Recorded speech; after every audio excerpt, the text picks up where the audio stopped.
So hello everyone, आज हमारे साथ एक बार फिर से सुजाता मैम है और मैम जो हैं वो इंटरव्यू पैनल में शामिल होती हैं। आप लोगों की डिमांड पर फिर से मैम से हम जानेंगे कि जो टीजीटी और पीजीटी का सब्जेक्ट स्पेसिफिक जो इंटरव्यू होता है वो कैसे होता है, मैम उसको कैसे इवेल्युएट करती हैं। तो मैम, आपको बहुत बहुत थैंक यू कि आपने पहले हमारे साथ जुड़े और इस बार आप फिर से हमारे साथ जुड़ रहे हैं। तो मैम आप बताइए। Okay, thank you so much ma'am. मतलब बहुत I am very proud that you are giving me this opportunity to share with you the things that we have come across. I have actually come across by going to different interview centers and all. So, and with my experience also. So first I would like to share my interview. Now when long back it was, though the things have changed nowadays, this online things have also come into account, but the more or less the things are like that only. जो पहले होता था उसी की तरह से अभी भी है। मतलब सारा कुछ चेंजेस आ गए हैं, but still the things are like that only. मतलब 30 साल पहले। हाँ, 30 साल पहले की जो बात थी, उस समय भी you know so many people were there, there were no written test, actually direct interview. We have to face direct interviews, right. उस समय जो है मतलब मैं देख रही थी कि मतलब बहुत सारे पार्टिसिपेंट्स थे और बहुत ज्यादा प्रिपरेशन कर रहे थे। बुक एकदम मोटा मोटा अपना पीएचडी का बुक्स लेकर पढ़ रहे थे और वो पढ़ रहे थे। But I didn't take, because I had to go to Delhi. वहाँ जवाहरलाल नेहरू जो केंद्रीय विद्यालय है वहीं पे इंटरव्यू हुआ था हमारा। तो मतलब मैं थोड़ा नर्वस होने लगी। तो मेरे हस्बैंड और जो लोग थे वो बोले कि यू डोंट गेट नर्वस, मतलब आप नर्वस ना होइए, और आप जितना आपको जानते हो उतना आप जो है कंसंट्रेट करो। और जाने से पहले I would like to thank one of the PGT English of this विद्यालय only that time, and afterwards he became vice principal also, Mr. Singh. He guided me a bit before going for interview. जब मैं जा रही थी तो उन्होंने मुझे बताया था कि आप जो बताना चाहते हो उनको वही टॉपिक आप बताओ उनको, because they will be asking on that topic only. और आप जितना जानते हो उतना बताओ। If you don't know you say I don't know, so that will be good. अगर आप ये करते रहोगे दिस टाइप ऑफ थिंग ना, तो वो एक नेगेटिव इफेक्ट डालता है। So it should be clear to them कि आपको क्या आता है और क्या नहीं आता है। तो यू शुड बी फ्रैंक कि अगर आपको नहीं आता है तो you say I don't no, है ना। एक बात तो ये थी। Then I went to the room and my number was 4, so fourth candidate I was. So I went, I said good morning, and it was a big hall, and from this side to this side people were sitting, at least 8 or 9 people were there. Oh my god. And I was made to sit in the center, and everyone has to ask me some question. So gradually they started with my biodata and all what I have done. तो आपने PGT के लिए apply किया था, PGT English के लिए? हाँ, मेरा इंटरव्यू पीजीटी के लिए था। तो फिर next one they asked me some question about my schooling and all.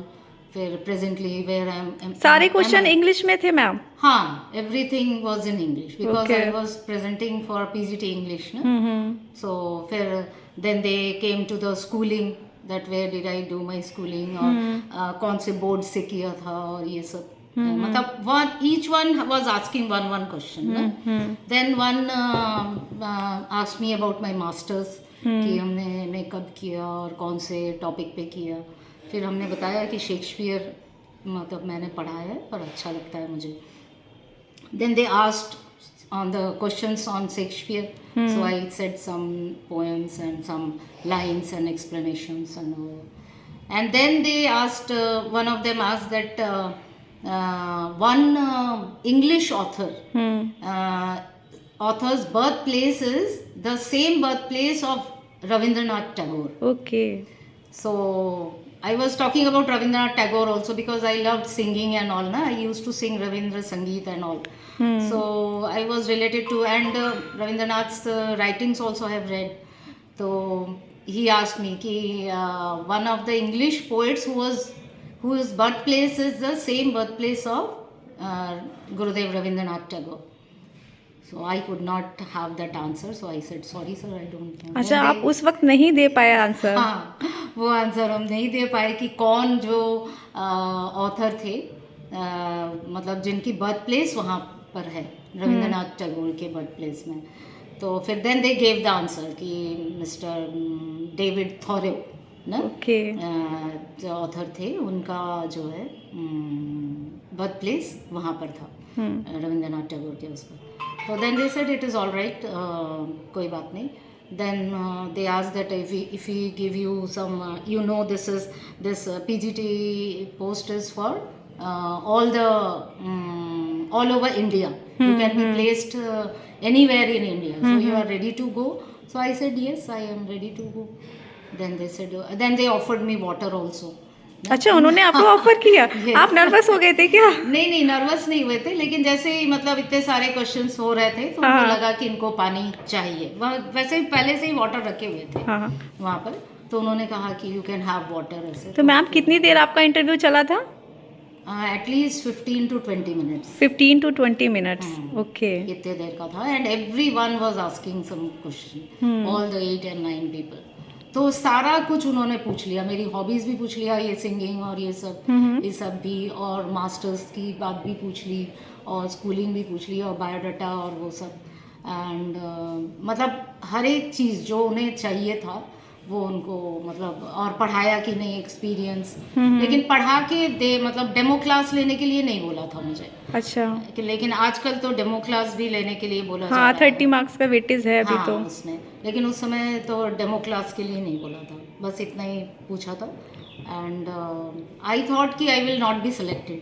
अच्छा, आपको ऐसा लगा? हाँ, कि क्योंकि मैंने एक आंसर नहीं दे पाया और इतने सारे लोग और जा रहे थे, तो मुझे लगा मस्ट बी जो है.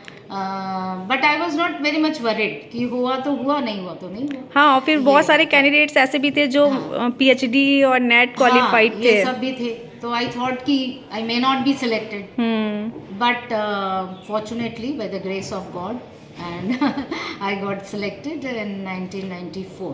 एंड आज आप जब जाते हैं इंटरव्यू पैनल में, तो आप कैसे इवेल्युएट करते हैं, कैसे जज करते हैं जब कोई TGT के लिए स्पेशल आए इंटरव्यू देने के लिए? that day I told you ना कि if it is for TGT English, तो then you have to throughout you have to speak in English only. English, है ना? And your subject knowledge should be there. That what you are going to teach. And nowadays it is with online things and all, na, computer aided teaching and all the things. That also you must be knowing, because nowadays it is very essential actually. है ना कि you know the online practice of teaching also, कि आपको online भी आना चाहिए, है ना. एंड सब्जेक्ट नॉलेज तो पूरा होना चाहिए. मैम कोई जो वो कुछ भी पूछ सकते हैं, राइट? हाँ, जो भी आप जैसे 10th में 9th 10th में कौन सा कितने इंग्लिश में, जैसे how many sections are there, और कौन कौन से बुक्स चल रहे हैं, कोई लेसन के बारे में बताओ. और डेमो लेसन तो है ही है, so you have to prepare one demo lesson. और TGT इंग्लिश के लिए जा रहे हो तो इंग्लिश का ही लेसन आपको देना होगा. Any of the TGT post के लिए अगर आप जाओगे, सो यू हैव टू से the names of the books, ये आपको मालूम होना चाहिए, और सिलेबस आपको मालूम होना चाहिए, फॉर्म पैटर्न सब मालूम होना चाहिए. सिलेबस अगर कोई स्टेट बोर्ड से है तो उसको वो वाला सिलेबस पता होना चाहिए, जो CBSE की जो NCERT बुक्स फॉलो होती है उनको? हाँ, क्योंकि आप KV के लिए अगर इंटरव्यू देने जा रहे हो तो आपको KV का सिलेबस होना चाहिए, NCERT का सिलेबस आपको मालूम होना चाहिए, CBSE का सिलेबस मालूम होना चाहिए, CBSE के नॉर्म्स एंड टर्म्स ये सब मालूम होना चाहिए. फिर अभी जैसे न्यू एजुकेशन पॉलिसी भी फॉलो हो रही है ना, तो उसके बारे में भी नॉलेज होना चाहिए कि ये कौन सी एजुकेशन पॉलिसी है, ये कब मतलब आई और कब इम्प्लीमेंट हुई है.